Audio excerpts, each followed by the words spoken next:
...2021.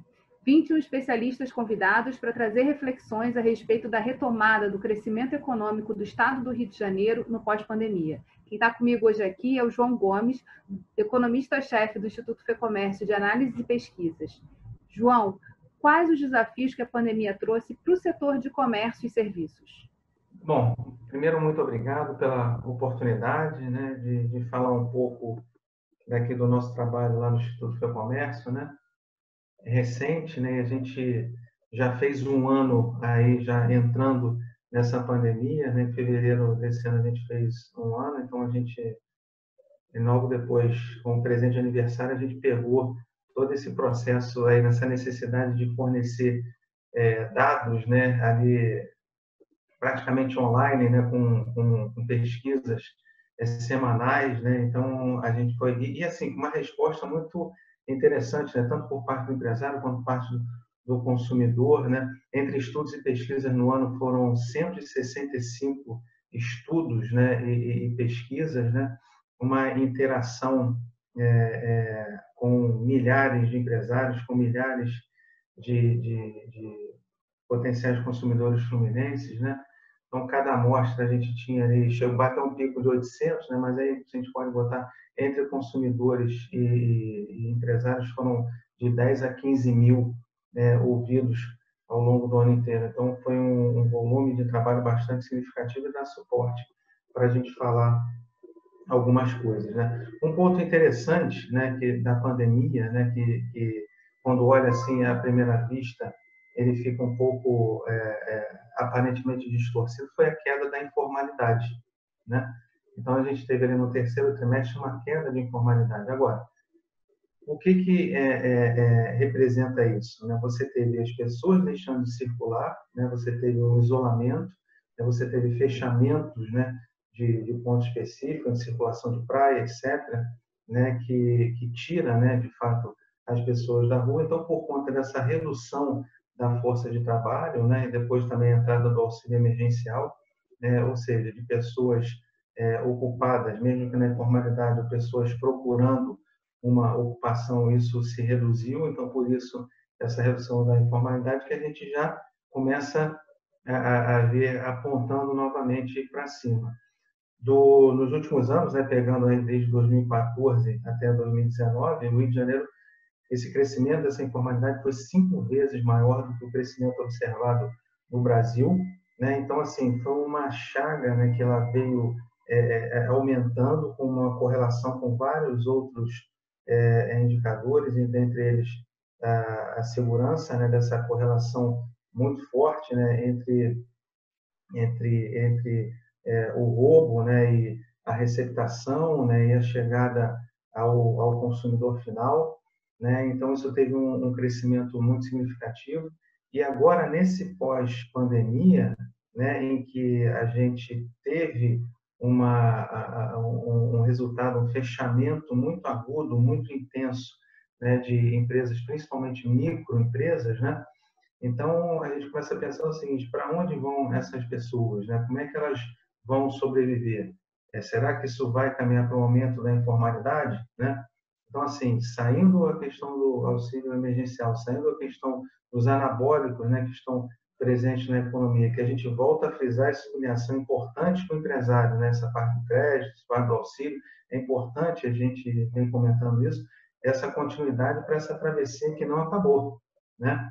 A gente vai ter segundas, terceiras ondas, etc., na parte econômica também.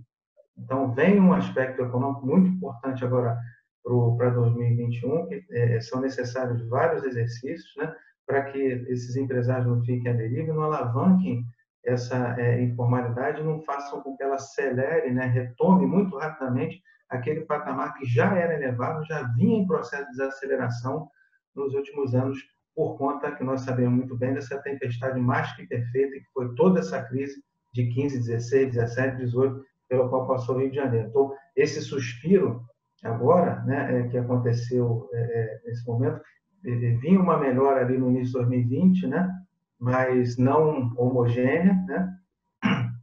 E aí veio a pandemia, aí teve esse respiro agora, mas é preciso tomar muito cuidado para que esse respiro não seja o olho do furacão. Uma das questões que a pandemia trouxe foi a forçar a digitalização de vários serviços. E no setor de comércio e serviços, foi um ponto que vocês também trouxeram nas reflexões, nas chamadas que a gente fez pelo Fórum de Desenvolvimento. Como é que hoje você faria um retrato dessa situação? A gente assistiu essa questão da demanda por crédito, né, que no momento de crise ela não chegou na velocidade da pandemia e na velocidade das necessidades. Você aponta a questão da informalidade como também um jogo de espelho, aí, como um reflexo também de todo esse processo, diminui a informalidade por conta do auxílio, mas agora saindo do auxílio, tem outros desafios a serem trazidos para esse mercado. Mas, especificamente em relação às oportunidades também que a própria digitalização pode trazer para o processo, qual foi a sua análise, né, desse processo junto ao setor de comércio e serviços?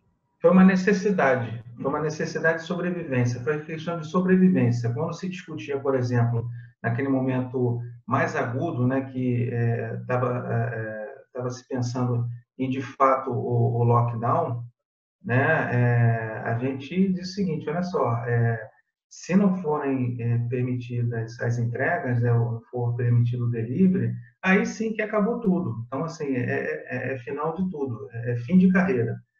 Então, assim, a entrada, né, não vou dizer que forçada, né, mas uma entrada necessária no mundo digital para aqueles que ainda não estavam, né, foi uma realidade que bateu a porta de uma maneira muito forte, né? E pelas pesquisas que a gente observou, né, foram mais de 100 mil empresários entrando, né, ou fortalecendo esse meio digital.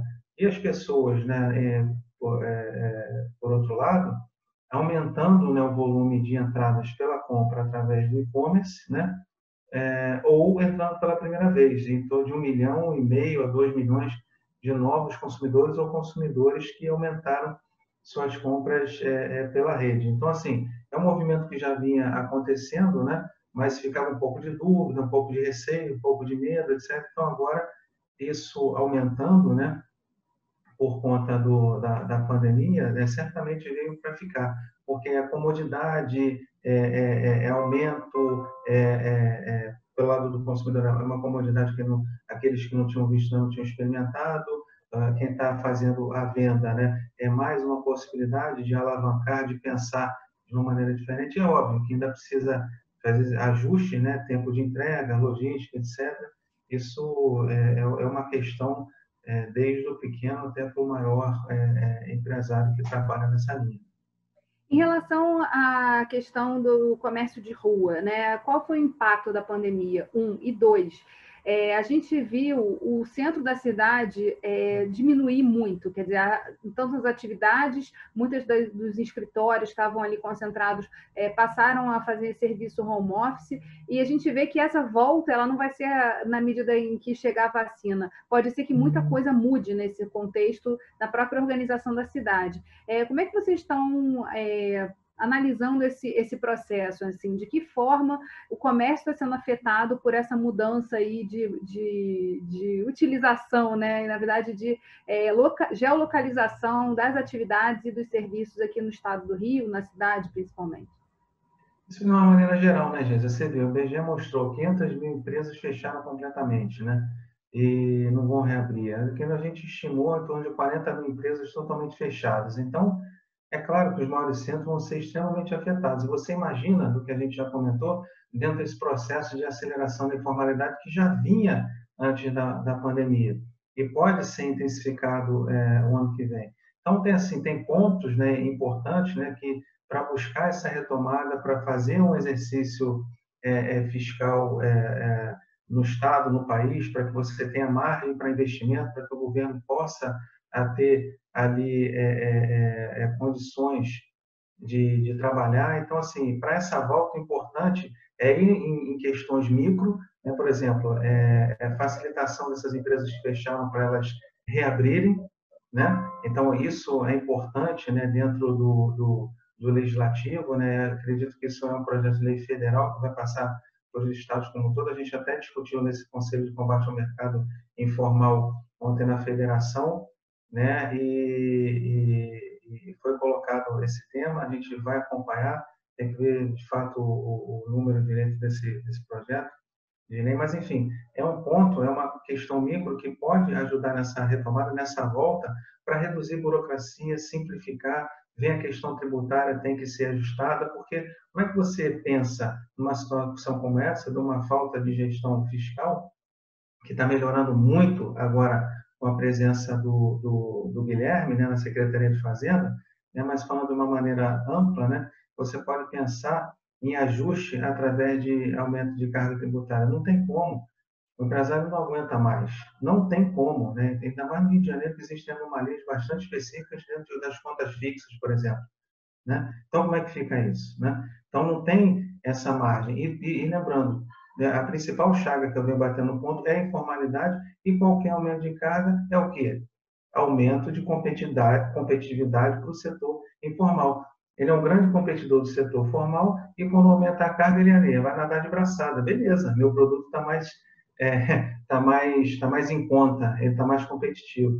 Então, assim, é um cenário, né, que tem a ver com mobilidade, tem a ver com gestão, tem a ver com segurança, tem a ver com a parte tributária, tem a ver com parte de despesa, tem a ver com tudo, né, para que você tenha um planejamento, de fato, do Estado de uma maneira sustentável. Só para você ter uma ideia, né, você vê, de 2002 até 2019, teve um crescimento de 4 para mais de 20 bilhões de despesas com inativos, aposentados e pensionistas. Então, como é que pode? Uma despesa de mais de 1 bilhão de crescimento por ano, né, de parte desse nível de despesa, está errado. Isso é um crescimento exponencial. Né? Também está sendo atacado, também foi observado pelo Guilherme, entendeu? Então, isso foi mais do que os investimentos que estavam direcionados à parte do governo do Executivo Estadual para a economia do Estado como um todo, que foi 900 e poucos milhões. Então, olha que distorção. Não faz sentido. Em relação à questão dos estudos e das pesquisas, né? De que maneira, você falou no início da sua colocação aqui, da quantidade de pessoas, de empresários ouvidos durante essa pandemia, né? Para poder fazer os diversos retratos e entender o que estava acontecendo ali naquele momento. Como é que vem sendo o trabalho de vocês? Você também falou que o IFEC é um instituto novo, renovado, né? Trazido novamente com força nos últimos 2 anos, para poder justamente prestar essa informação e ajudar na tomada de decisão. Como é que vocês estão pensando aí planejamento para 2021 e de que maneira o próprio trabalho que vocês fazem pode ajudar também a pautar políticas públicas e trazer também informação para a tomada de decisão? Hoje a pergunta foi excelente. Eu estou vendo aqui, ó, os números corretos, né? O pessoal lá do IFEC mandou, né? Ó, nosso relacionamento atingiu a marca de 10.584 empresários, 11.689 consumidores no estado do Rio de Janeiro. Com o empresário foram 17 temas discutidos, com 26 campos. Já com consumidores, o número foi de 16 e 23. Então, você vê, é um volume bastante significativo, né, entre estudos e pesquisas programadas para 2020. E com a pandemia, né, a gente teve uma feliz surpresa, né, do aumento de adesão e de engajamento, principalmente no momento de isolamento. Aí você vai falar assim, mas estava todo mundo com o celular na mão, não sei o quê, respondeu, tudo bem. Mas foi no momento em que houve uma necessidade, né, o empresário viu no IFEC uma voz, né, viu na FEComércio Rio de Janeiro, viu no Sistema FEComércio Rio de Janeiro uma voz, né, e aí isso todos os créditos ao nosso presidente Queiroz por ter dado essa possibilidade de ter vislumbrado essa necessidade de retomada, e como você, eu não lembro agora o termo que você usou, não foi reformulação, não, mas essa reorganização, né, desse ressurgir do IFEC. Você foi muito feliz no termo que você usou. Assim, para 2021, exatamente aprofundar nesse entendimento, né, tanto de uma ótica sistêmica, né, dentro de SESC, SENAC, FEComércio, né? A necessidade da sociedade, a necessidade do comerciário, a necessidade do aluno, do egresso, né? Da empregabilidade, do lazer, da cultura, né? Da assistência odontológica, da assistência alimentar, né? Da ação social colaborativa, né? Doações, né? Necessidades do empresário, essa questão da voz, né? Junto ao Poder Executivo do Estado, ao Legislativo do Estado, né? E tentar, através disso, através dessa conversa, né? Canalizar e buscar, não orientar, mas mostrar como a gente fez, né? Em março, né? Logo no final de março, como a gente gritou, dizendo que ia faltar crédito, iam morrer muitas microempresas e micro, é importante isso. As pequenas e médias, eu sempre sublinhava, eu estava numa audiência que foi muito boa na LERJ, também tive a oportunidade de falar com deputados também fazendo coro nessa visão de lembrar dos micro. Então, você tem os pequenos, sim, importante, necessidade, mas os micro também tem que ser lembrado, porque são de fato os menores, 0 a 9 vínculos empregatícios, muitas vezes ele mais um, né? Então, assim, micro e pequenos empresários. Então, a gente, com muitas instituições financeiras, dizendo, não, para micro a gente tem aqui um produto, tal, aqui na nossa prateleira. Não era assim.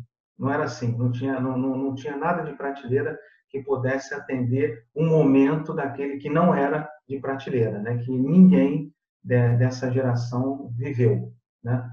Então, Na assim, verdade, não tinha nem condição de oferecer qualquer segurança ou qualquer segurança, né, desse crédito, né? Não tinha o que oferecer, porque não sabia nem sequer como seria o dia seguinte. Então, garantias estavam desaparecidas porque a gente passa por um momento em que não há garantias de nada, né?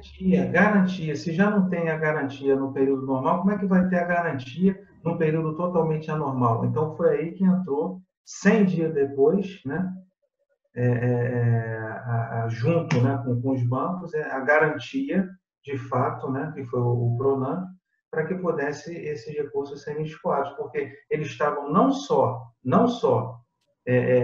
não eficientes naquilo que estava se propondo, né, porque tudo bem, a necessidade de custear salário é importante, tal, mas tinha aluguel, tinha fornecedor, tinham vários outros custos tão grandes quanto para uma realidade micro, porque não entendem a realidade micro. Então, a gente mostrou essa realidade, bateu o pé, gritou, demorou, mas chegou. Chegou em parte, é o que eu falo, tem que se manter isso continuado, porque o ano que vem, ele com certeza vem a segunda, a terceira onda e muitos exercícios precisam ser feitos.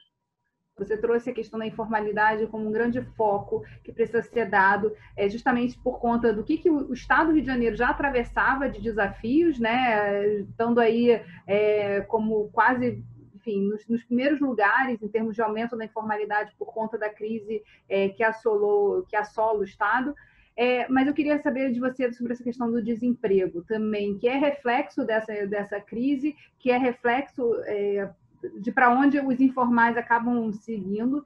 Eu queria saber de você, assim, quais são as ferramentas hoje que a própria FEComércio e as diversas áreas de atuação que ela tem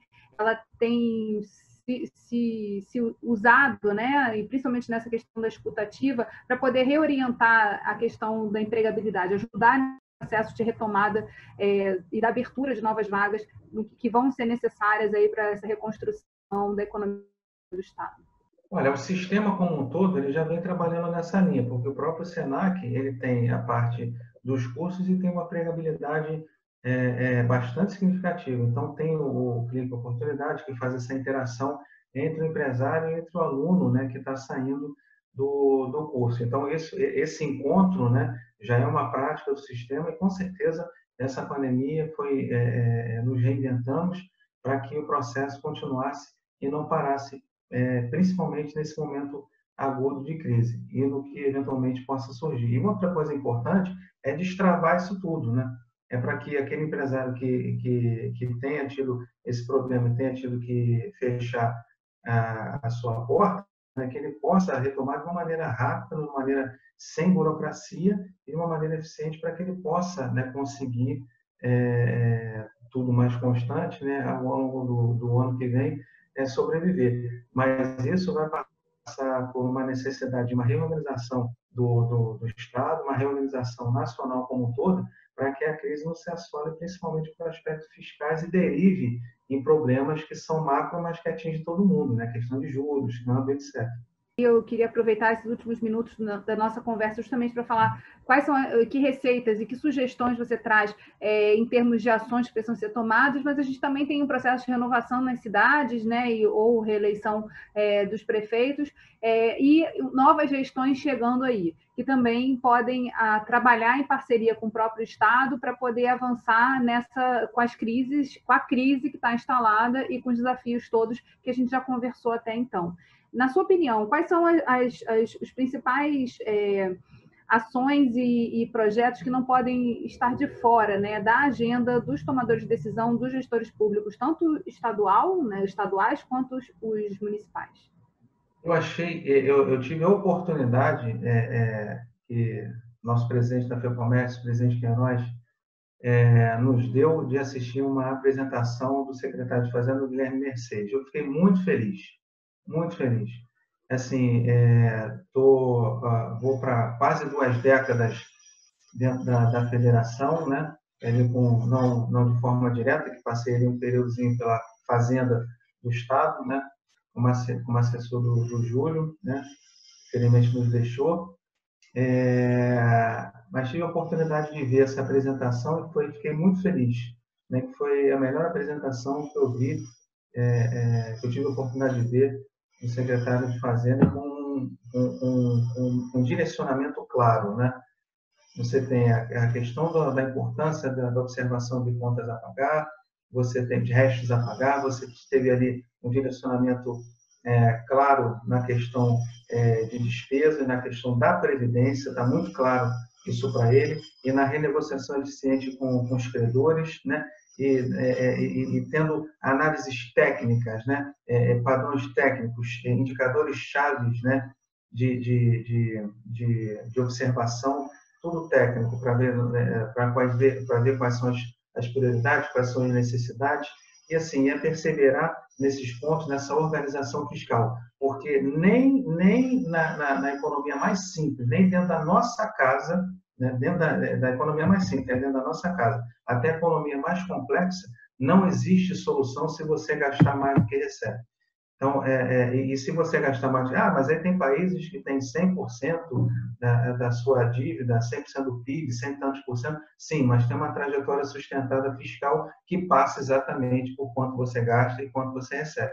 Nenhum credor vai olhar para você e pensar, beleza, vou investir em você se você não tiver uma trajetória sustentada, se não tiver uma trajetória sustentada com um volume de dívida elevado. Então, acho que é o caminho certo. Acho que o Executivo está no caminho certo nessa linha econômica dentro da Fazenda. Importante também aí agregar a isso tudo a questão tributária, para acabar com essa anomalia, né? Aí não entra só a Secretaria de Estado, mas como também todas as fazendas, né, dos estados do Brasil inteiro, né? Então, isso também é importante, mas o caminho, acho que é esse do Executivo, e acho muito importante a LERJ legislativo, né, estar junto dentro desse processo para dar esse respaldo nesse avanço, que a gente sabe muito bem que principalmente a questão da Previdência vai depender fortemente do legislativo. Muito obrigada, João, por trazer mais reflexões e ajudar a botar mais um tijolinho aí no que a gente precisa construir de futuro para o estado do Rio de Janeiro.